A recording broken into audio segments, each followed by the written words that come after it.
Assalamualaikum warahmatullahi wabarakatuh. Kami dari kelompok 6 akan menjelaskan tentang analisis biaya manfaat. Next.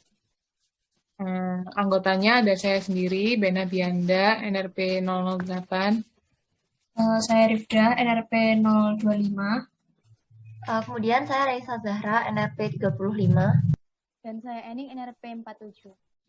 Tujuan pembelajarannya, yang pertama dapat menjelaskan tahapan cost benefit analysis, yang kedua dapat menjelaskan bagaimana cost benefit analysis dapat digunakan dalam pengambilan keputusan investasi TI, yang ketiga dapat membuat daftar dan identifikasi biaya dan manfaat nyata maupun tidak nyata yang digunakan dalam cost benefit analysis, yang keempat dapat menggunakan berbagai metodologi investasi keuangan dalam konteks cost benefit analysis. Yang kelima dapat menjelaskan bagaimana metode cashback period berfungsi untuk membantu dalam cost benefit analysis. Dan yang terakhir adalah dapat menentukan apa itu analisis sensitivitas dan keterkaitannya dengan cost benefit analysis. Pada bab ini, kita akan mempelajari tentang cost benefit analysis, di mana metode ini akan berusaha mengatasi keterbatasan dari ROI atau return on investment. Cost benefit analysis berupa perbandingan present value atau PV dari keuntungan yang akan didapat dengan PV dari biaya yang diperlukan. Metode ini dapat digunakan secara ex ante atau sebelum analisis proyek, ex post atau setelah analisis proyek, dan medias res atau ketika sedang menganalisis. Selanjutnya saya akan membahas mengenai analisis biaya dan manfaat. Analisis biaya dan manfaat merupakan teknik analisis yang digunakan untuk evaluasi kelayakan investasi berdasarkan biaya yang dikeluarkan dan keuntungan yang didapatkan. Analisis biaya manfaat melibatkan identifikasi biaya dan manfaat untuk setiap alternatif investasi, mengurangi biaya dan manfaat kembali ke masa sekarang, dan memilih alternatif terbaik sesuai dengan kriteria yang ditentukan sebelumnya. Analisis biaya atau manfaat dapat digunakan untuk mengevaluasi investasi independen dan untuk memilih satu atau beberapa di antara serangkaian investasi independen atau dependen. Cost atau benefit analysis dapat digunakan untuk membantu dalam melakukan pengambilan keputusan dari 3 segi waktu. Yang pertama ex ante, yaitu sebelum analisis proyek, kedua ex post, yaitu setelah analisis proyek, dan yang terakhir medias res, yaitu ketika sedang menganalisis proyek. Seperti kebanyakan analisis biaya atau manfaat melibatkan serangkaian langkah atau tahapan. Nah, gambar ini menunjukkan 5 tahapan umum dalam melakukan biaya atau manfaat. Tahapan sekuensial ini meliputi mendefinisikan masalah, mengidentifikasi biaya dan keuntungan, mengukur biaya dan keuntungan, membandingkan alternatif-alternatif yang ada, dan yang terakhir melakukan analisis sensitivitas. Nantinya, setiap fase akan dibahas secara lebih rinci oleh teman-teman. Langkah pertama yaitu mendefinisikan permasalahan. Mendefinisikan sebuah masalah sangat penting dalam pengambilan keputusan, termasuk pengambilan keputusan dalam investasi TI. Menganalisa masalah dan mendefinisikannya adalah satu-satunya cara untuk mendapatkan solusi terbaik dari semua alternatif yang ada.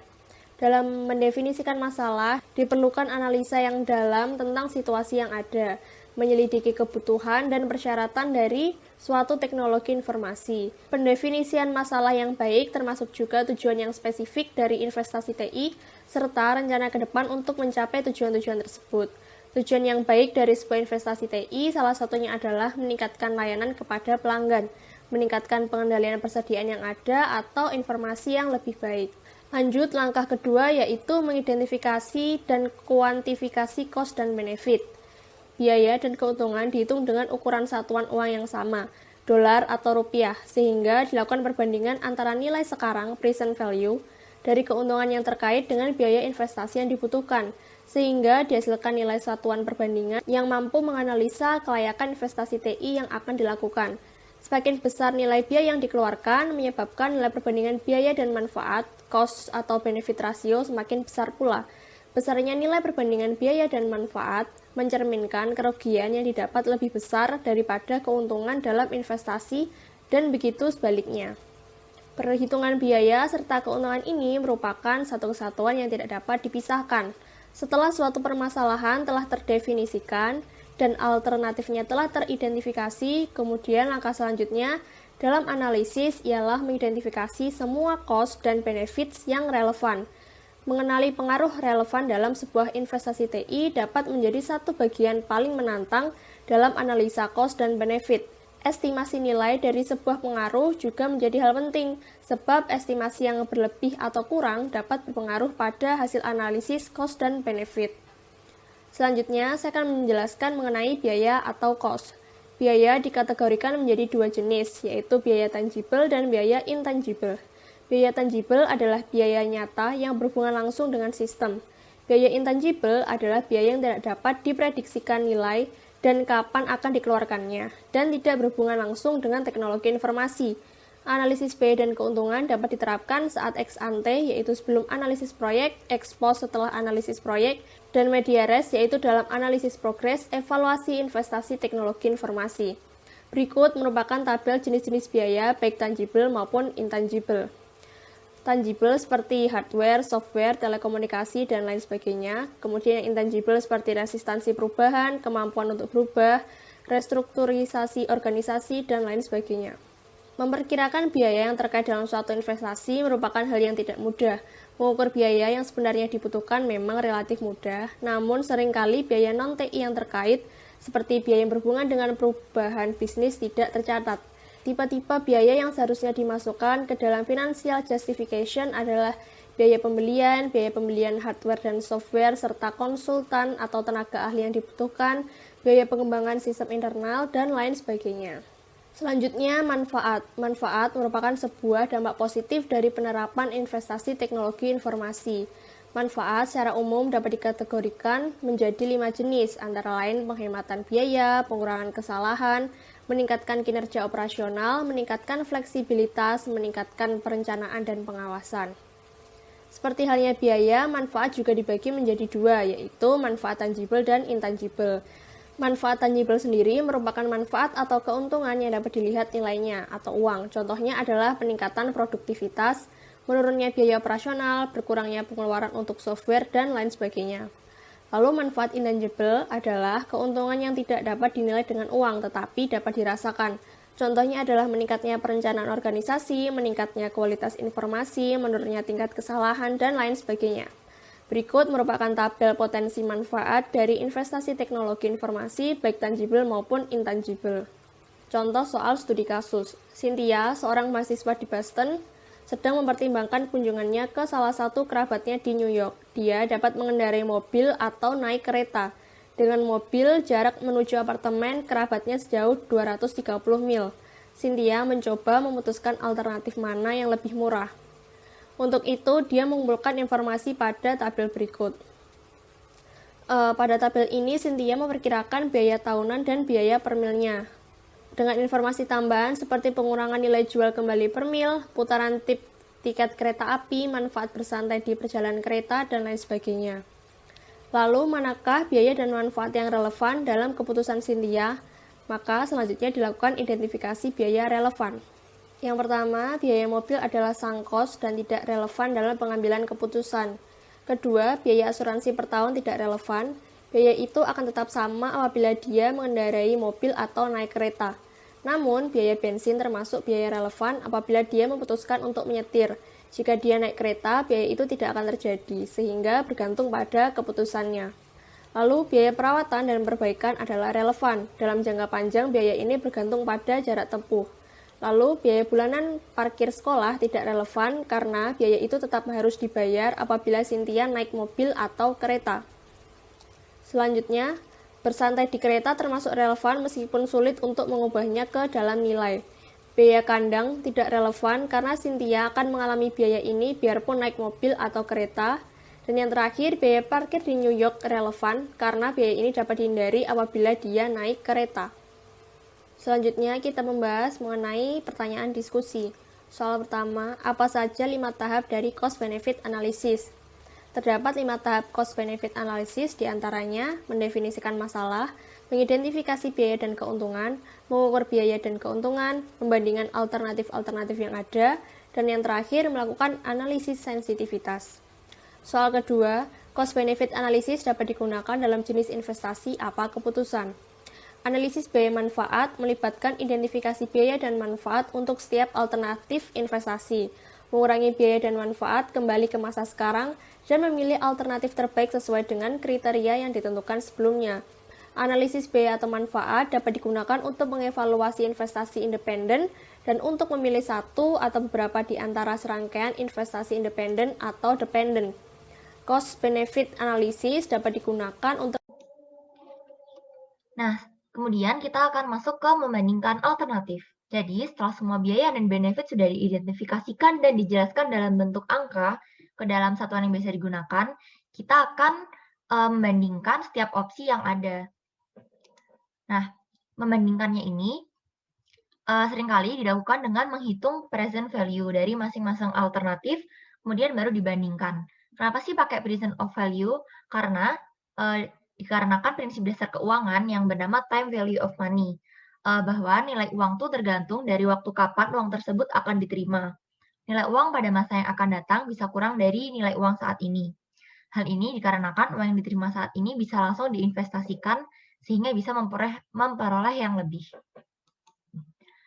Nah, ini adalah contoh dari present value, yaitu nilai uang nilai uang sekarang yang diperoleh di masa depan.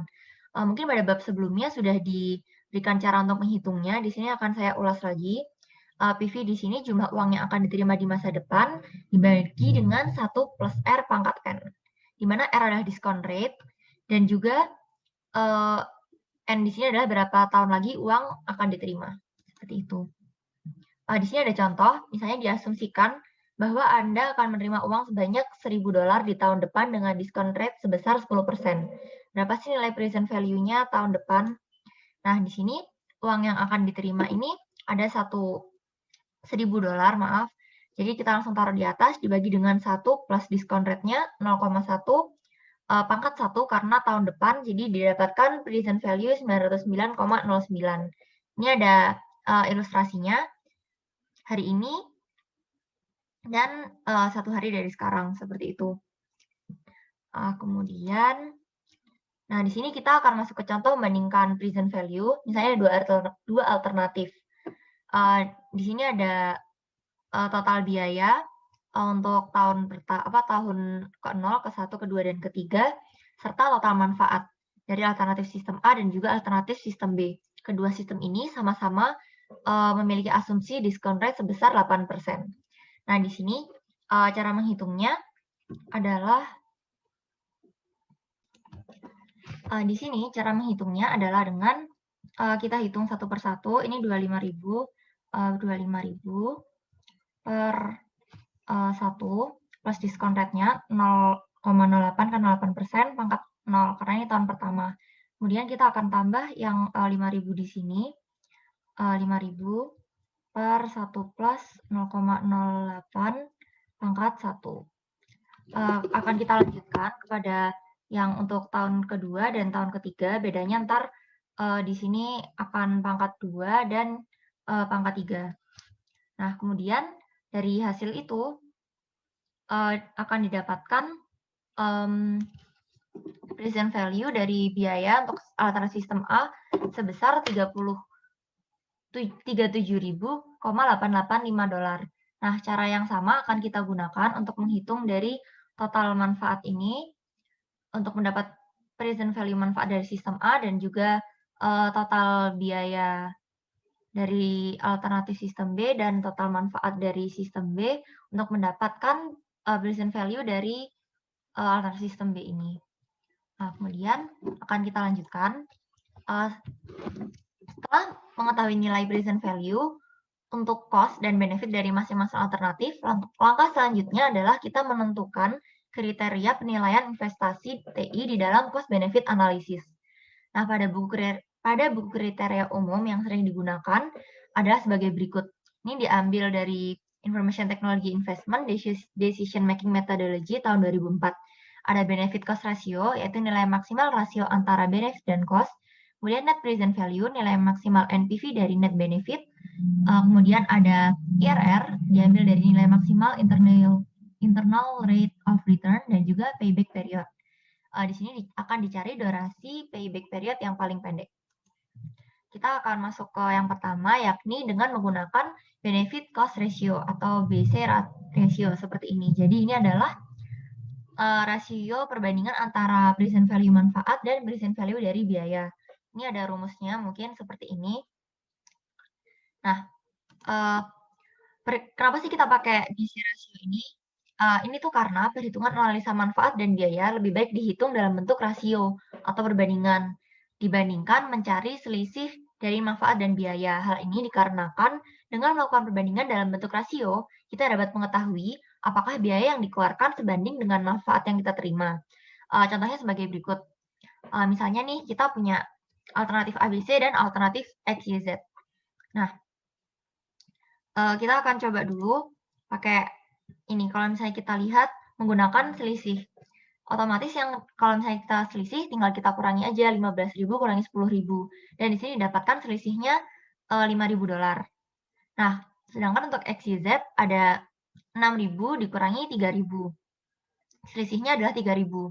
Nah, mungkin kita dari sini kita bisa otomatis mengasumsikan nih bahwa kayak kalau dibandingkan ABC ini terlihat lebih menguntungkan karena kita dapat untung sebesar $5.000. Nah, karena $5.000 itu lebih besar dari 3.000 gitu kan. Nah, tapi kalau dipikir-pikir, nilai 5.000 tersebut itu harus diperoleh dengan mengeluarkan uang sebesar $10.000 pada alternatif ABC. Nah, jumlah ini tuh jauh lebih besar jika dibandingkan dengan biaya yang dikeluarkan pada alternatif XYZ, yakni $3.000 untuk biayanya. Nah, padahal selisih dari keuntungannya itu cuma $2.000, kan ini 5.000 sama 3.000. Jadi cuma $2.000. Nah, oleh karena itu, untuk menghindari kesalahan ini, perbandingan manfaat dan biaya dilakukan dengan rasio bukan selisih. Kalau kita menggunakan BC ratio, di mana kita akan membandingkan 15 dibagi dengan 10 dan juga 6.000 dibagi dengan 3.000, maka kita akan mendapatkan BC ratio sebesar 1,5 dan 2. Jadi di sini kalau kita lihat dari BC ratio, bisa dilihat bahwa yang paling menguntungkan itu adalah alternatif XYZ. Oleh karena itu kita akan memilih alternatif XYZ seperti itu. Dan ini ada contoh dalam kasus tadi sistem A dan sistem B. Karena tadi kita sudah mencari present value dari sistem A dan sistem B. Nah, itu kita bisa cari BC ratio-nya dengan ini manfaat dibagi biaya, maka akan didapatkan BC ratio sistem A sebesar 1,09. Kemudian ini untuk sistem B, manfaat bagi biaya akan didapatkan 0,889. Nah, di sini kita akan memilih alternatif A, ini sebagai alternatif yang lebih baik karena BC ratio dari alternatif A itu lebih besar daripada BC ratio dari alternatif B, seperti itu. Kemudian kita akan lanjutkan ke standar yang kedua, yakni net present value of net benefits, yakni mempertimbangkan nilai waktu dari uang. Ini ada beberapa rumusnya, sama seperti tadi, R itu discount rate, dan N itu berapa tahun lagi uang akan diterima. Di mana B-nya nilai benefit atau nilai manfaat, dan juga C ini biaya pada periode tertentu. Nah, tapi sebenarnya net present value of net benefit ini punya beberapa kelemahan, yakni perhitungan yang dilakukan ini lebih kompleks. Kemudian, kemungkinan suatu investasi tidak akan memiliki resiko yang sama selama siklus hidup investasi. Kemudian, NPV ini sangat bergantung pada nilai discount rate. Nah, ada perubahan sedikit aja pada discount rate itu akan memberikan hasil NPV yang berbeda. Ini langsung aja kita masuk ke contoh tadi yang sistem A dan B. Nah, di sini NPV ini sebenarnya bisa dihitung menggunakan Excel. Tapi kalau misalnya kita mau melakukan penghitungan manual menggunakan rumus yang tadi, kita memakai ini. Jadi kolom yang di sini yakni sudah benefit dikurangi cost seperti itu. Dan di sini menghitungnya sama seperti tadi. Kita menghitung present value, kita di sini 25.000 dibagi dengan tadi 1 plus diskon rate-nya kan 0,08%. Jadi ini pangkat 0 seperti itu. Kemudian kita tambah dengan, maaf tulisannya jelek. Kita tambah, jadi ini untuk yang pertama tadi kan pangkat 0. Terus kita tambah dengan yang kedua di sini ada 20.000 dibagi dengan 1 plus 0,08 pangkat 1. Kemudian kita tambah berikutnya 6.000 pangkat 2, dan juga yang terakhir 6.000 pangkat 3. Seperti itu. Kita pakai ini ya, yang ini, dan akan didapatkan hasilnya ini NPV untuk sistem A 3.426 dolar. Nah, untuk alternatif sistem B, NPV-nya juga dicari dari ini, nilai bersih manfaat, dan akan didapatkan hasil seperti ini. Dan di sini alternatif A lagi-lagi merupakan alternatif yang lebih baik, karena NPV dari A itu alternatif sistem A itu lebih besar daripada alternatif sistem B. Karena di sini alternatif sistem B nilainya minus kan. Jadi sudah jelas NPV dari alternatif B ini bernilai minus. Berarti bisa dipastikan bahwa alternatif B itu tidak bisa dilanjutkan secara finansial. Sehingga pada analisa NPV, alternatif A itu merupakan pilihan yang lebih baik. Nah, kemudian akan saya lanjutkan ke standar yang ketiga, yakni Internal Rate of Return atau IRR. Jadi, IRR ini adalah indikator tingkat efisiensi dari suatu investasi. Semakin tinggi nilai IRR, maka akan semakin baik investasi tersebut. Perhitungan IRR sendiri bisa menjadi sangat kompleks, bergantung pada waktu dan variasi nilai cash flow. Kalau misalnya tidak menggunakan kalkulator atau keuangan atau komputer, IRR ini biasanya bisa dihitung dengan cara trial and error aja. Nah, perhitungan IRR ini biasanya digunakan untuk mengevaluasi beberapa pilihan investasi. Seperti itu. Nah, di sini ada beberapa kelemahan dari IRR, yakni semua cash flow diasumsikan dengan diskon rate yang sama. Padahal pada dunia nyata, nilai diskon rate akan bersifat fluktuatif, terutama pada investasi dengan durasi yang sangat lama. Kemudian, perhitungan IRR sendiri tidak bisa mengatasi perubahan nilai diskon rate pada tiap periode investasi. Nah, sedangkan kalau NPV itu bisa. Kemudian, IRR dianggap kriteria yang lebih lemah dibandingkan kriteria pada NPV. Seperti itu. Nah, karena tadi kalau perhitungannya menggunakan manual itu menggunakan trial and error, jadi di sini saya menggunakan Excel aja. Kita langsung kayak ketik di Excel ada fungsinya, yakni sama dengan IRR dalam kurung seperti itu aja. Terus kemudian kita akan memilih untuk menghitung IRR, kita akan memilih ini dari nilai bersih manfaat lagi, ada di sini dan juga di sini. Dengan menggunakan fungsi Excel, kita bisa pakai IRR, terus kita select aja kolom ini, min 25 ini. Nah, ntar akan didapatkan IRR alternatif sistem A sebesar 17,71 dan juga alternatif sistem B sebesar minus 2,01. Nah, jika nilai IRR ini lebih besar daripada nilai peluang, maka lebih baik untuk berinvestasi. Jika tidak, maka sebaiknya jangan. Nah, dilihat dari kedua nilai IRR ini, alternatif A ini merupakan pilihan yang lebih baik. Karena tentu aja IRR dari sistem A ini lebih besar dari alternatif sistem B, seperti itu. Kemudian kita akan lanjutkan ke kriteria standar yang berikutnya, yakni ada payback period. Payback period ini adalah jumlah waktu yang dibutuhkan untuk mengembalikan biaya dari investasi awal. Payback period sendiri dapat dihitung dengan nilai investasi awal dibagi dengan rata-rata cash flow setiap tahunnya. Di sini untuk menghitung payback period kan nilai investasi awal di sini ada 25.000 dan juga rata-rata cash flow tiap tahunnya. Ini kita langsung pakai aja biaya kumulatif 32.000 ini, kita bisa jadi 25.000 dibagi dengan rata-ratanya berarti 32.000, karena di sini kita ada 3 tahun, ini 32.000 dibagi dengan 3. Seperti itu. Ntar untuk menghitung komputer B juga dilakukan dengan cara yang sama. Di sini dari perhitungan tersebut akan didapatkan payback period untuk komputer A sebesar 2,34 tahun dan juga untuk komputer B sebesar 2,03 tahun. Nah, karena di sini payback period pada komputer A itu lebih sedikit daripada payback, maksudnya lebih banyak daripada payback period di komputer B. Ini bisa dibilang lebih sedikit karena tuh komputer B ini lebih cepat gitu. Jadi komputer A itu lebih lama daripada komputer B. Kan 2,34 tahun sama 2,03 tahun. Jadi di sini dipilih payback period, jumlah waktu yang paling cepat yaitu ada di komputer B, 2,03 tahun. Nah, tapi kedua komputer ini kebetulan memiliki payback period yang baik karena kedua-duanya ini berjalan kurang dari target yang ditargetkan, yakni 3 tahun, seperti itu. Nah, seperti ini. Kemudian ini ada contoh yang berikutnya. Untuk payback period pada contoh kedua bisa dihitung dengan cara yang sama. Tadi kita investasi awal dibagi dengan 120 ini dibagi tahunnya ada 3. Berarti didapatkan hasil 3,13 dan 2,75 untuk komputer A dan komputer B.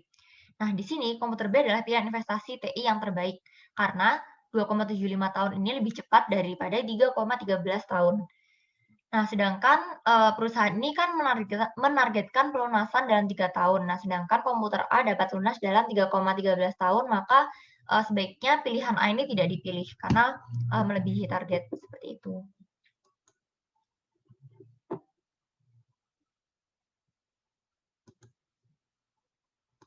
Selanjutnya kita akan belajar tentang analisis sensitivitas. Apa sih analisis sensitivitas? Analisis sensitivitas adalah suatu analisis yang digunakan untuk melihat pengaruh yang akan terjadi akibat keadaan yang berubah-ubah. Analisis ini dilakukan untuk mengetahui seberapa besar ketidaktepatan penggunaan suatu asumsi yang dapat ditoleransi. Asumsi ini itu biasanya discount rate, bisa berupa discount rate, keakuratan atau ketidakakuratan data. Lalu dengan menganalisis sensitivitas ini, maka akibat yang mungkin terjadi dapat kita minimalisir atau antisipasi sebelumnya. Lalu, apa sih tujuan dari analisis sensitivitas? Yang pertama adalah memperbaiki cara pelaksanaan proyek atau bisnis yang sedang dijalankan. Yang kedua, memperbaiki desain proyek sehingga dapat meningkatkan net present value. Dan yang terakhir adalah mengurangi resiko kerugian dengan menunjukkan beberapa tindakan pencegahan yang harus diambil sebelum terjadi. Lalu mengapa kita perlu analisis sensitivitas? Yang pertama adalah adanya cost overrun, yang kedua adalah penurunan produktivitas, yang ketiga adalah mundurnya jadwal pelaksanaan proyek, yang keempat adalah kenaikan biaya, keterlambatan biaya, lalu penetapan harganya berbeda dengan kenyataan yang terjadi atau tidak sesuai dengan perjanjian di awal, penetapan harga di awal, lalu keterlambatan inovasi teknologi, pemesanan dan penerimaan teknologi, dan yang terakhir adalah ketidaktepatan dan perkiraan hasil. Lalu bagaimana sih cara melakukan analisis sensitivitas? Ya, jadi analisis sensitivitas ini menggunakan rumus yang sama dengan net present value. Seperti di bawah ini atau seperti di samping ini, jika NPV-nya kurang dari 0, maka proyek tidak layak untuk diinvestasikan. Dan jika NPV lebih dari 0, maka proyek tersebut layak diinvestasikan. Mungkin langsung saja ke contoh soal ya. Investasi awal suatu proyek pada perusahaan A adalah sebesar 600 juta. Lalu dengan adanya perubahan asumsi mengenai tingkat inflasi mengakibatkan expected net process yang dihasilkan oleh proyek tersebut berubah dari tahun ke-0, investasi awalnya kan 600 juta.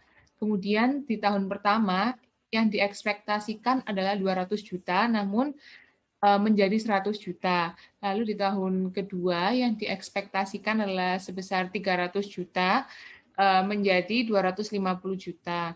Di tahun ketiga yang semula diekspektasikan 450 juta menjadi 400 juta. Ya, kita bisa menghitung analisis sensitivitasnya dengan menggunakan rumus net present value. Dengan memasukkan investasi awalnya adalah sebesar 600 juta, C1, C2, C3 ini bergantung dari yang sudah diekspektasikan sebelumnya itu sampai ke tahun ketiga. Dan hasilnya adalah negatif 92,26. Kesimpulannya adalah proyek tersebut tidak layak karena NPV-nya kurang dari 0. Jadi nggak layak untuk diinvestasikan. Selanjutnya, kita akan membahas tentang analisis biaya dan efektivitas. Sebelumnya kita harus tahu dulu apa sih analisis biaya dan efektivitas itu? Jadi, menurut Cipto Herianto dan Susetio pada tahun 1994, analisis biaya dan efektivitas adalah salah satu cara untuk memilih dan menilai program yang terbaik jika terdapat beberapa program yang berbeda dengan tujuan yang sama. Dan kriteria penilaian program yang mana yang akan dipilih ini didasarkan pada potongan biaya per unit dari masing-masing alternatif program. Sehingga nantinya program yang mempunyai potongan biaya per unit paling kecil atau paling rendah, maka program tersebut akan dipilih atau akan direkomendasikan oleh para analis. Selanjutnya, berikut adalah tahapan tentang analisis biaya dan efektivitas. Yang pertama ada tahapan mendefinisikan masalah, yang kedua itu menetapkan tujuan, yang ketiga mengeneralisasi alternatif, dan yang keempat melakukan analisis. Jika kita lihat dan bandingkan pada tahapan analisis biaya dan manfaat, keduanya hampir mirip.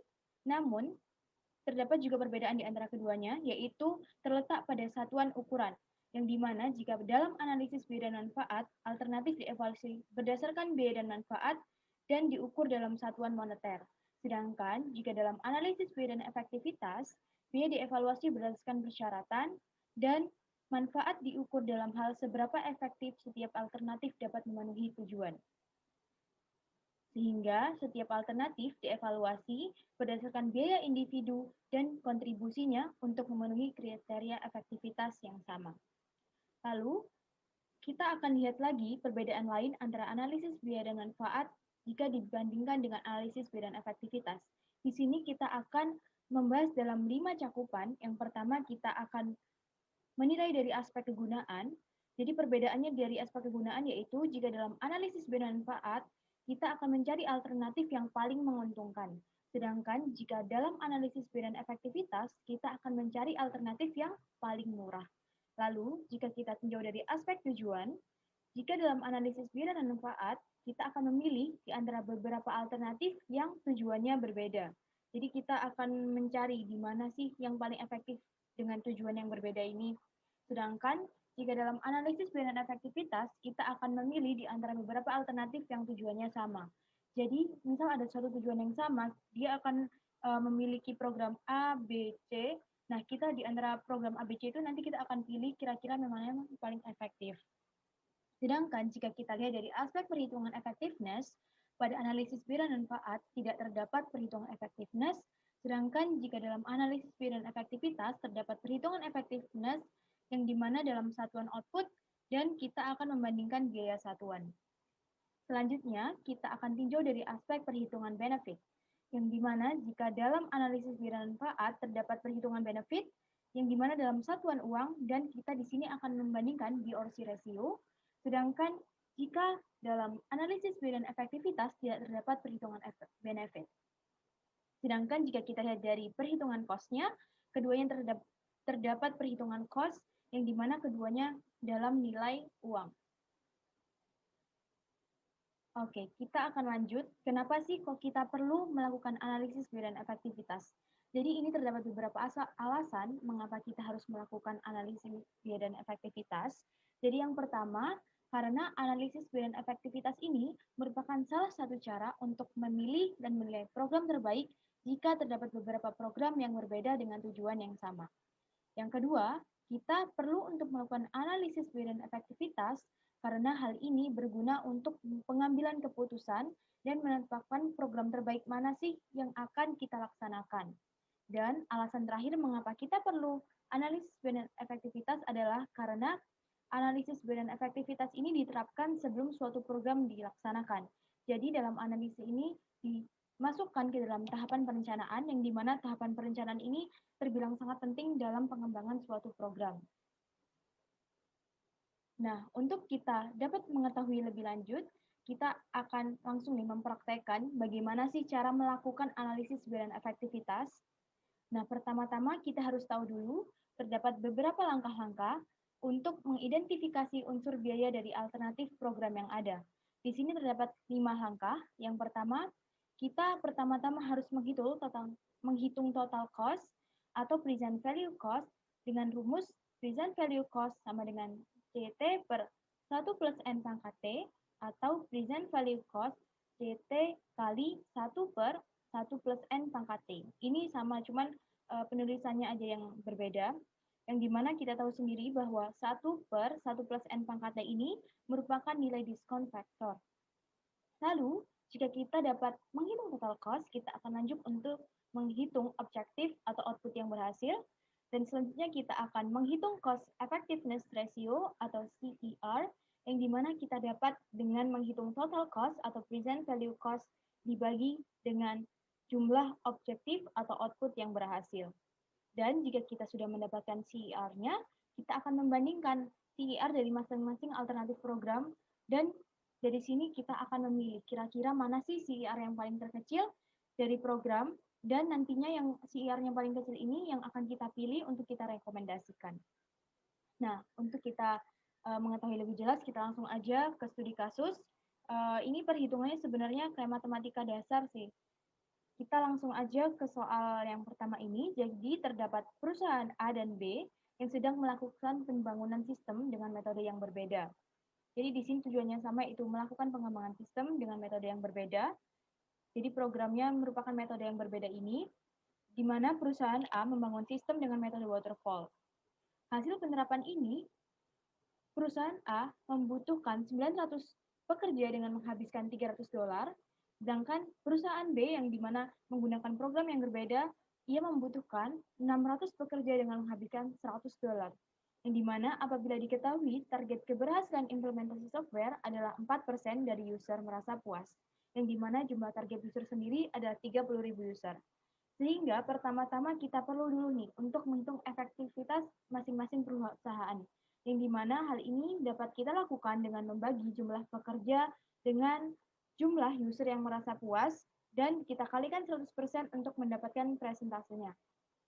Oke, kita langsung coba ke efektivitas perusahaan A. Ini dia contohnya, karena dia membutuhkan 900 pekerja, di ini 900 dibagi user yang merasa puas, yaitu 4% dari 30.000, dan kita kalikan 100%, dan hasilnya ialah 75%. Jadi dapat kita ketahui bahwa efektivitas perusahaan A ialah 75%. Dan hal yang sama kita lakukan perhitungan efektivitas pada perusahaan B, seperti ini. Dan kita dapatkan nilai efektivitas perusahaan B ialah 50%. Sehingga jika kita bandingkan, dapat disimpulkan bahwa perusahaan A bisa dikatakan lebih efektif dari perusahaan B, karena nilai efektivitasnya lebih tinggi, dan demikian pula bila hanya dilihat waktu yang dipergunakannya untuk pencapaian yang sama, maka perusahaan A bisa dikatakan lebih efisien atau efisiensi teknis. Nah, sekarang kita akan beralih untuk menghitung ke analisis biaya dan efektivitasnya. Nah, sekarang kita akan menghitung pertama-tama dulu total cost-nya, yang dimana di sini, dalam case ini, kita asumsikan tenaga analis tiap-tiap perusahaan sama-sama 1 orang. Dan perusahaan A menggunakan biaya untuk penyewaan programmer tambahan dan tenaga testing, sedangkan perusahaan B menggunakan biaya untuk tenaga testing, programmer tambahan, serta ada tambahan yang beda dengan perusahaan A, yaitu desainer web secara subkontrak. Yang dimana dalam case ini, biaya untuk tenaga testing tidak kita tulis dulu, karena pada case perusahaan A dan perusahaan B sama-sama menghabiskan biaya untuk tenaga testing, jadi kita tidak tulis karena nilainya jadi impas gitu. Sehingga kami tidak memasukkannya ke dalam perhitungan. Sehingga jika kita hitung total cost-nya, jadi jika dalam perusahaan A, biayanya sebesar 300 dikali 3.000, yang dimana ini kita tadi merupakan konversi dolarnya ya, dalam soal yang ini, dia akan menghabiskan $300. Sedangkan yang B menghasilkan $100. Jadi kayak kita semacam konversikan gitu, sehingga perusahaan A menghabiskan biaya Rp900.000, dan perusahaan B menghabiskan biaya sebesar Rp300.000, dan tadi kita ingat bahwa di perusahaan B ditambah dengan biaya desainer web, yang dimana kita alokasikan biayanya itu Rp18.000, sehingga total biaya pada perusahaan B ialah Rp318.000. Sehingga kita udah dapat total cost-nya, dan sekarang kita akan menghitung jumlah output yang berhasil dari masing-masing perusahaan. Nah, ini kita dapat fungsikan dari nilai efektivitas yang kita dapat tadi, yaitu kita bisa dengan cara menghitung efektivitas dikali jumlah pekerjanya. Jika dalam perusahaan A, berarti output yang berhasil ialah 75%, yaitu efektivitasnya dikali jumlah pekerjanya 900, maka kita dapat 675. Jadi output yang berhasilnya 675, sedangkan perusahaan B 50% kali 600, maka output berhasilnya ialah 300. Nah, setelah kita mendapatkan output yang berhasil, kita juga sudah mendapatkan total cost, maka kita akan langsung menghitung CER atau Cost Effectiveness Ratio, yang dimana tadi rumusnya ialah total cost dibagi dengan output yang berhasil, dan CER pada perusahaan A kita dapat bahwa total cost-nya tadi 900.000 dibagi dengan output yang berhasil yaitu 675 sehingga didapatkan nilai CER-nya yaitu Rp1.333,33. Sedangkan kita gunakan rumus yang sama pada perusahaan B dan kita dapatkan bahwa CER perusahaan B ialah Rp1.060, yang dimana kita dapat lihat bahwa CER perusahaan B jauh lebih kecil daripada CER perusahaan A dan bisa dikatakan bahwa perusahaan B dapat direkomendasikan untuk implementasi dengan efektivitas yang lebih tinggi daripada perusahaan A dan kita dapat menggunakan metode seperti perusahaan B yang terapkan. Oke, kita langsung lanjut aja. Kira-kira kapan saja sih analisis biaya dan efektivitas ini dapat digunakan? Jadi, analisis biaya dan efektivitas ini dapat kita gunakan jika manfaat sulit kita transformasikan dalam bentuk uang. Sehingga analisis ini sangat baik untuk mengukur efisiensi di bidang sosial. Jadi, apabila kita mengukur suatu capaian namun dia tidak bisa dikonversikan dalam bentuk uang, maka kita bisa nih menggunakan analisis biaya dan efektivitas. Dan analisis biaya dan efektivitas ini memiliki dua macam, yaitu yang pertama analisis jangka pendek dan juga yang kedua analisis jangka panjang. Yang dimana analisis jangka pendek itu merupakan analisis yang dilakukan untuk jangka waktu kurang dari 1 tahun. Dan analisis jangka pendek ini merupakan analisis yang paling banyak dan sering dilakukan, serta dalam analisis jangka pendek ini biaya satuan atau unit cost dihitung dari biaya depresiasi. Sedangkan jika dalam analisis jangka panjang, analisis ini merupakan analisis yang dilakukan dalam jangka waktu lebih dari 1 tahun, dan analisis jangka panjang ini biaya satuan atau unit cost-nya yang digunakan adalah berupa nilai diskon unit cost, yang dimana dalam perhitungannya tanpa mempertimbangkan depresiasi. Dan selanjutnya, dalam analisis biaya dan efektivitas ini juga memiliki sisi kelebihan dan juga kelemahan, yang dimana kita pertama akan bahas dulu pada sisi kelebihannya. Jadi kelebihan pada analisis biaya dan efektivitas ini, yang pertama yaitu kita dapat mengatasi kekurangan dalam cost benefit analysis saat benefit sulit ditransformasikan dalam bentuk uang. Jadi ketika kita menggunakan cost benefit analysis, tapi kita bingung nih, case ini nggak bisa diterjemahkan dalam bentuk uang, maka kita dapat menggunakan analisis biaya dan efektivitas. Lalu yang kedua, analisis biaya dan efektivitas ini memiliki tahapan perhitungan yang lebih sederhana, sehingga lebih dapat menghemat waktu dan juga tidak memerlukan banyak sumber daya dalam melakukan analisis ini. Yang ketiga, dengan menggunakan analisis biaya dan efektivitas ini, kita akan lebih mudah untuk memahami penghitungan unsur biaya dan cocok untuk pengambilan keputusan dalam pemilihan program, serta akan membantu kita dalam menentukan prioritas dari sumber daya. Dan kita juga akan melihat dari sisi kelemahannya, yang pertama yaitu sulitnya ditemui CEA yang ideal. CEA yaitu Cost Effectiveness Analysis atau sama saja analisis biaya dan efektivitas. Jadi analisis biaya dan efektivitas ini sulit ditemui yang ideal, yang dimana tiap-tiap alternatif identik pada semua kriteria. Lalu yang kedua kelemahannya yaitu CEA atau analisis biaya dan efektivitas terkadang terlalu disederhanakan. Lalu yang ketiga, belum adanya pembobotan terhadap tujuan dari setiap program, serta kelemahan yang terakhir yaitu tidak adanya pembobotan terhadap tujuan dari setiap proyek yang konsisten. Dan kita juga tadi sudah memperhatikan beberapa subbab tentang analisis bermanfaat, sehingga kita dapat simpulkan bahwa pada bab 6 ini kita belajar tentang metode yang digunakan untuk melakukan investasi TI berdasar analisis bermanfaat, dan kita tahu sendiri bahwa analisis bermanfaat ini merupakan alat yang berguna dalam mendukung keputusan investasi karena analisa ini memberikan titik awal untuk mengevaluasi sebuah investasi. Analisis dan keuntungan memberikan cara yang bagus dalam penggunaannya, yaitu dengan menggabungkan ukuran tangible atau yang berwujud dan intangible atau tak berwujud sebagai bahan pertimbangan untuk pengambilan keputusan investasi TI. Yang dimana kita tahu sendiri bahwa investasi TI ini manfaatnya akan lebih banyak intangible atau tidak berwujud ya, namun kita rasakan dampaknya. Lalu pada analisis dan manfaat ini Metode perbandingan yang digunakan ialah PV, NPV, IRR, Cost Benefit Ratio, dan berbagai metode lainnya yang sudah kita bahas pada subbab sebelumnya tadi. Nah, selain itu, kita juga menjadi tahu nih bahwa ternyata terdapat juga nih tantangan besar untuk kita-kita dalam menggunakan analisis biaya dan manfaat, yang diantaranya yaitu, pertama, menjadi catatan besar bagi kita ketika kita mengidentifikasi manfaat dan biaya yang relevan terhadap sebuah instansi, dan kemudian kita harus mengubah manfaat dan biaya tersebut dalam nilai yang bisa diukur secara kuantitatif. Jadi kita harus benar-benar bisa nih mengkonversikan dari manfaat dan biaya yang udah ada, kita konversikan dalam hal yang bisa kita ukur secara kuantitatif. Nah, jadi itu merupakan catatan besar bagi kita.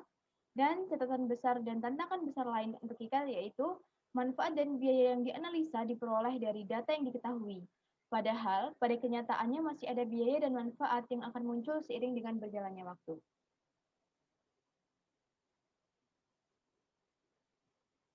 Kita membahas mengenai pertanyaan diskusi. Soal pertama, apa saja 5 tahap dari cost benefit analysis? Terdapat 5 tahap cost benefit analysis, diantaranya mendefinisikan masalah, mengidentifikasi biaya dan keuntungan, mengukur biaya dan keuntungan, membandingkan alternatif-alternatif yang ada, dan yang terakhir melakukan analisis sensitivitas. Soal kedua, cost benefit analysis dapat digunakan dalam jenis investasi apa keputusan.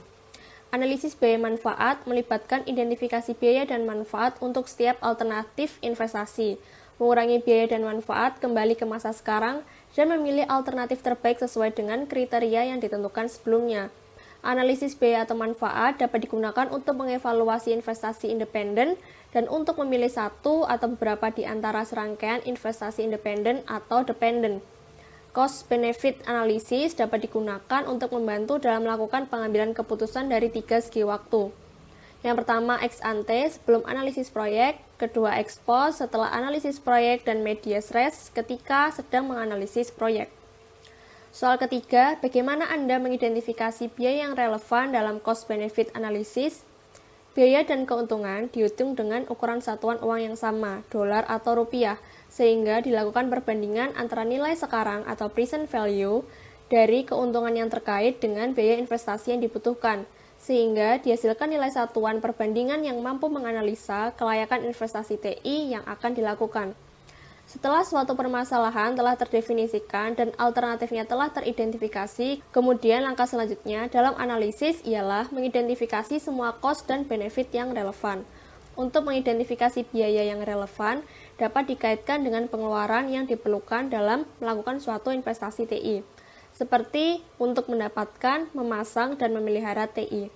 Selain itu, cost yang terdapat dalam investasi TI dapat bersifat tangible maupun intangible. Soal keempat, apa contoh biaya dalam cost benefit analysis? Berikan contoh minimal 5. Biaya dalam cost benefit analysis antara lain biaya pembelian dan instalasi hardware, biaya instalasi jaringan komunikasi, kemudian biaya proyek.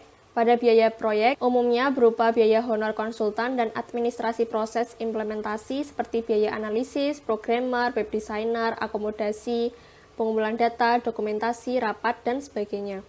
Kemudian biaya perawatan hardware, biaya training kepada pegawai terhadap sistem atau aplikasi BAR, penolakan pegawai terhadap sistem atau aplikasi BAR, dan yang terakhir produktivitas dari pegawai menurun. Soal kelima, bagaimana Anda mengidentifikasi manfaat yang relevan dalam cost benefit analysis?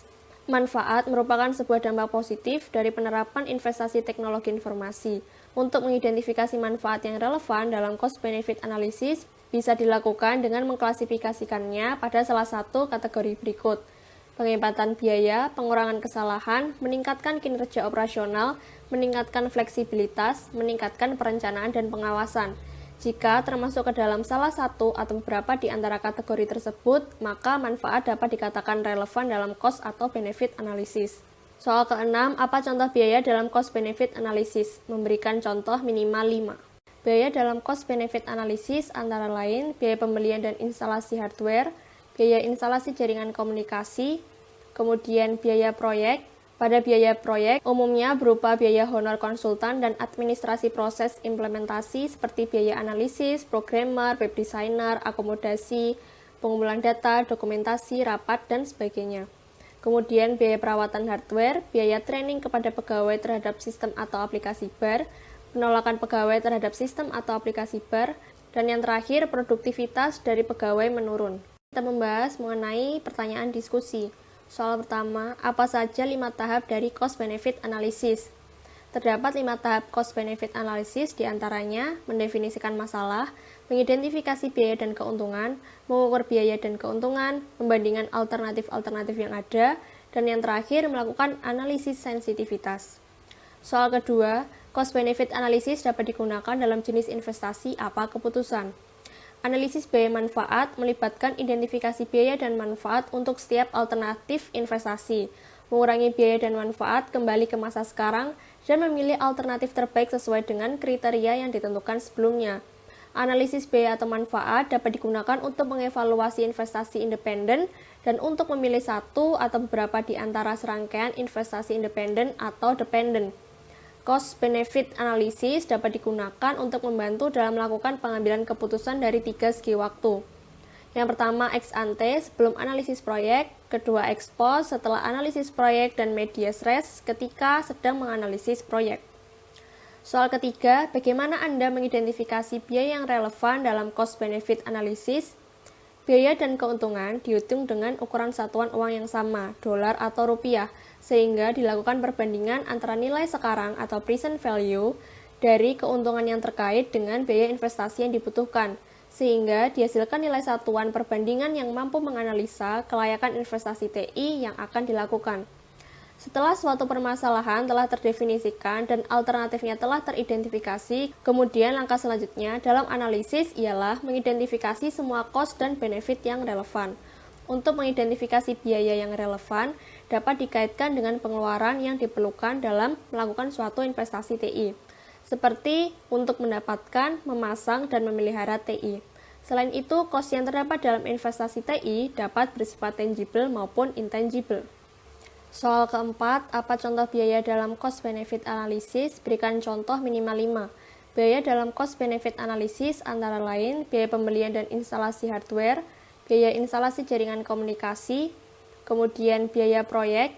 Pada biaya proyek, umumnya berupa biaya honor konsultan dan administrasi proses implementasi seperti biaya analisis, programmer, web designer, akomodasi, pengumpulan data, dokumentasi, rapat, dan sebagainya.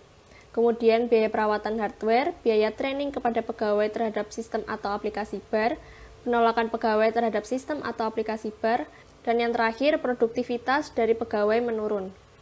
Soal kelima, bagaimana Anda mengidentifikasi manfaat yang relevan dalam cost-benefit analysis? Manfaat merupakan sebuah dampak positif dari penerapan investasi teknologi informasi. Untuk mengidentifikasi manfaat yang relevan dalam cost-benefit analysis, bisa dilakukan dengan mengklasifikasikannya pada salah satu kategori berikut.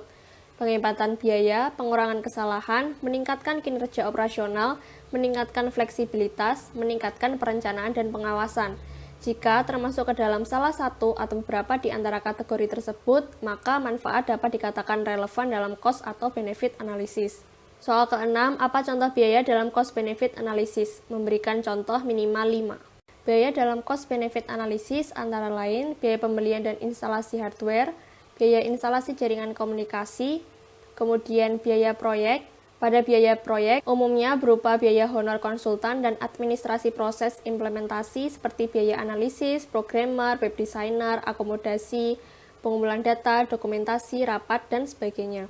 Kemudian biaya perawatan hardware, biaya training kepada pegawai terhadap sistem atau aplikasi bar, penolakan pegawai terhadap sistem atau aplikasi bar, dan yang terakhir produktivitas dari pegawai menurun.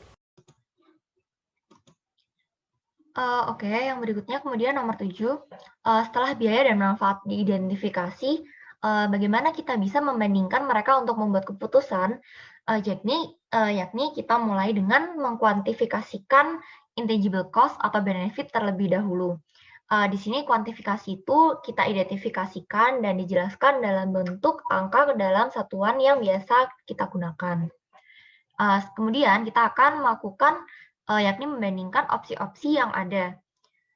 Umumnya dalam bandingkan ini akan dilakukan perhitungan present value atau PV dari masing-masing opsi. Nah, kemudian setelahnya kita dapat memilih standar yang biasa digunakan. Di sini biasanya ada benefit cost ratio, net present value, internal rate of return, dan juga payback period, seperti yang tadi sudah dibahas dalam presentasi kami. Kemudian pertanyaan nomor 8, apa sih yang menentukan jenis metodologi yang digunakan dalam perbandingan selama cost-benefit analysis? Jadi, hal yang menentukan jenis metodologi itu tidak selalu sama untuk tiap kasus. Jadi tergantung dan kebutuhan. Misalnya nih, kita akan menggunakan present value bila kita ingin mengetahui uang yang didapatkan di masa depan dalam nilai sekarang. Nah, untuk ngitung present value ini, kita butuh jumlah uangnya, discount rate-nya ada berapa persen, dan berapa tahun lagi, maaf di sini tipe, berapa tahun lagi uang tersebut ingin kita ambil.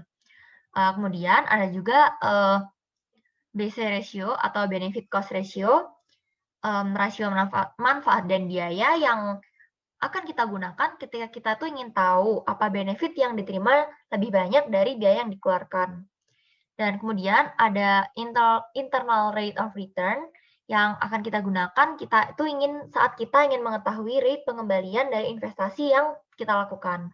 Kemudian ada juga payback period. Ini tuh mungkin yang paling mudah dilakukan ya. Ini kita lakukan ketika kita ingin mengetahui dalam berapa tahun biaya investasi dilakukan yang membutuhkan nilai biaya investasi awal dan rata-rata cash flow. Jadi untuk payback period ini, kita butuh nilai biaya investasi awal dan rata-rata cash flow. Nah, otomatis yang menentukan jenis metodologi ini itu adalah tergantung dari kebutuhan dan data apa yang kita miliki. Seperti itu. Mungkin akan lanjut teman saya. Untuk soal nomor 9, bagaimana sensitivity analysis bermanfaat ke cost benefit analysis? Dalam keputusan investasi TI, sebagian besar parameter termasuk tingkat diskon yang digunakan dalam perhitungan NPV mungkin memiliki tingkat kesalahan yang cukup tinggi, dan hal tersebut kan merupakan hal yang sangat penting. Analisis sensitivitas ini berguna dalam analisis biaya atau manfaat karena dapat menentukan keandalan keputusan yang dibuat oleh analisis biaya atau manfaat. Oleh karena itu, dengan menggunakan analisis sensitivitas untuk memahami derajat kesalahan, keputusan investasi TI ini dapat dipertimbangkan dengan lebih baik lagi. Dan pada soal nomor 10, apa itu analisis biaya efektivitas dan sensitivity analysis? Jadi, analisis biaya dan efektivitas ini merupakan salah satu cara untuk memilih dan menilai program yang terbaik jika terdapat beberapa program yang berbeda dengan tujuan yang sama. Dan kriteria penilaiannya sendiri akan dipilih berdasarkan potongan biaya per unit dari masing-masing alternatif program, sehingga program memiliki potongan biaya per unit rendah, maka program tersebut yang akan dipilih atau direkomendasikan oleh para analis. Sedangkan jika sensitivity analysis merupakan analisa yang bertujuan untuk menentukan reliabilitas dari keputusan yang dihasilkan oleh cost-benefit analysis, dan nilai yang dihasilkan oleh cost-benefit analysis ini umumnya merupakan estimasi dari nilai sebenarnya, terutama untuk yang bersifat intangible. Oleh karena itu, sensitivity analysis berguna untuk menentukan degree of error dalam estimasi ini. Kemudian lanjut ke studi kasusnya. Next. Di sini kami menggunakan studi kasus kelayakan proyek sistem informasi perusahaan pendistribusian daging ayam. Jadi, Saung Ayam merupakan salah satu perusahaan yang bergerak dalam bidang pendistribusian daging ayam. Saung Ayam telah merencanakan pengembangan e-commerce untuk memperbesar pangsa pasar penjualan daging ayam segar. Dalam melakukan investasi e-commerce agar investasi yang dilakukan mempengaruhi kinerja perusahaan dan membantu dalam pencapaian tujuan perusahaan, maka sebaiknya Saung Ayam melakukan analisis untuk memperkirakan apakah investasi sistem informasi e-commerce layak untuk dilakukan dan apa saja manfaat yang akan diperoleh oleh Saung Ayam dengan adanya implementasi sistem informasi e-commerce. Next. Langkah-langkah yang harus dilakukan saat menganalisis biaya dan manfaat. Yang pertama adalah menganalisis proses bisnis dan sistem informasi pada Saung Ayam. Kemudian analisis kelayakan proyek sistem informasi e-commerce pada aspek ekonomis. Kemudian kriteria penilaian investasi, menghitung payback period, net present value, internal rate of return atau IRR, kemudian menganalisis manfaat dengan metode Rantage Generic ISIT Business Value, kemudian penentuan kelayakan terhadap hasil yang diperoleh, layak atau tidak, dan yang terakhir adalah kesimpulan. Lanjut, identifikasi biaya dan manfaat, rincian biayanya. Yang pertama, biaya pengadaan atau procurement meliputi konsultasi pengadaan hardware, pembelian hardware, instalasi hardware, serta biaya manajemen dan SDM untuk pengadaan hardware. Kedua, biaya startup meliputi pembelian software, instalasi networking, reorganisasi, serta biaya manajemen dan SDM. Ketiga, biaya project related meliputi biaya konsultan mulai dari tahapan persiapan analisis sistem, desain sistem, sampai dengan tahapan penerapan sistem di perusahaan. Lalu yang keempat, biaya ongoing meliputi biaya SDM, biaya overhead, perawatan hardware, perawatan software, serta biaya manajemen operasional sistem. Lalu rincian manfaat atau benefits, ada tangible dan intangible. Untuk tangible, mencakup efisiensi biaya operasional, efisiensi biaya telekomunikasi, efisiensi kesalahan proses, peningkatan penjualan, efisiensi biaya persediaan, serta efisiensi piutang tidak tertagih. Lalu yang intangible mencakup peningkatan kualitas pelayanan, peningkatan kinerja SDM, serta peningkatan kualitas keputusan manajerial. Untuk kriteria penilaian investasi ada payback period atau PP, net present value atau NPV, dan internal rate of return atau IRR. Berikutnya, dari data-data yang sudah dicari sebelumnya, kita akan mencari payback period untuk menilai apakah investasi yang akan kita lakukan ini layak atau tidak. Jadi di sini untuk menghitung payback period, kita akan melihat di sini sisa investasi tahun 2016 sebesar 710.000 rupiah. Yang ini tuh dimana didapat dari investasi awal dikurangi dengan cash flow tahun 2015. Nah, kemudian untuk mencari payback period, di sini kami menggunakan Excel. Jadi di sini sebenarnya adalah ini sisa inflow tahun 2016. Maaf, maksud saya sisa investasi tahun 2016 dibagi dengan sisa inflow ke tahun 2016. Dari situ akan didapatkan hasil sebesar 0,01150, di mana itu akan dihitung dalam jumlah hari dikalikan 365 hari yang akan didapatkan hasil sebesar mungkin bisa di next, akan didapatkan hasil sebesar 4,14 hari. Ditambah dengan 1 tahun, karena ini kita menghitungnya dari tahun 2015 ke 16, jadi di sini payback periodnya adalah dalam jangka waktu 1 tahun 4,14 hari. Dan di sini dari payback period yang sudah kita hitung ini, nilai payback periodnya kurang dari maksimal payback period yang ditetapkan, yakni sebesar 2 tahun, sehingga payback period diterima. Dan investasi ini layak untuk dilakukan. Bisa di next. Kemudian kita akan menghitung NPV di sini. Ini kami menghitung menggunakan Excel. Mungkin akan saya demonstrasikan sebentar untuk menghitung dengan Excel-nya. Seperti ini. Aku stop share. Excel.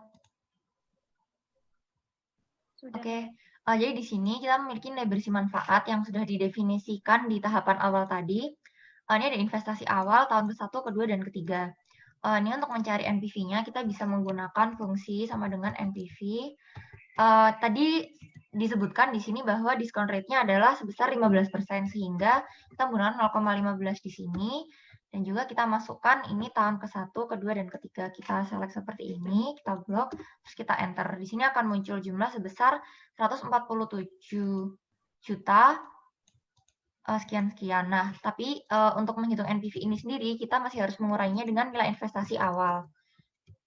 Kita akan kurangi dan dapatkan di sini NPV-nya sebesar 112,643262 juta rupiah. Kemudian untuk menghitung internal rate of return, kita ketikkan di sini fungsinya IRR dalam kurung dan langsung saja kita pilih ini. Oh maaf, kita pilih ini. Ini akan didapatkan IRR sebesar 133%. Akan saya stop share, kembali ke PowerPoint. Sehingga bisa didapatkan hasil, mungkin bisa kembali satu slide dulu. Di sini bisa didapatkan hasil NPV ini lebih dari 0, sehingga NPV dapat diterima. Kemudian IRR sesungguhnya sebesar 133% tadi lebih besar dari IRR yang diharapkan, yakni sebesar 25%, sehingga IRR dapat diterima. Seperti itu. Mungkin bisa lanjut ke kesimpulan oleh teman saya. Selanjutnya, di sini kesimpulannya setelah kita melakukan perhitungan, metode cost benefit analysis dapat digunakan untuk mengukur kelayakan suatu proyek teknologi informasi, termasuk sistem informasi e-commerce yang dimana kita terapkan pada saung ayam ini. Jadi, terdapat 4 perhitungan tadi yang dilakukan. Yang pertama itu cost benefit analysis, diantaranya yang kita bandingkan pertama NPV atau net present value, yang dua ROI, yang itu return on investment, terus payback period, dan yang terakhir internal rate of return atau IRR. Nah, dari hasil analisis penelitian dan juga dari perhitungan kami, diperoleh bahwa payback periodnya dalam jangka waktu 1 tahun 0,138 bulan, yang artinya periode ini pengembaliannya kurang dari periode yang sudah ditetapkan, yaitu selama 2 tahun. Nah, jika ditinjau dari ROI yang sebesar 50% dari total investasi, nilai NPV yaitu sebesar 112.643.262,10 rupiah, dan IRR-nya kita dapat 133%, sehingga berdasar dari perbandingan dan perhitungan di atas, dapat kita simpulkan bahwa investasi sistem informasi e-commerce pada saung ayam dapat diterima dan layak untuk diimplementasikan. Sekian dari kelompok kami, kurang lebihnya mohon dimaafkan. Wassalamualaikum warahmatullahi wabarakatuh.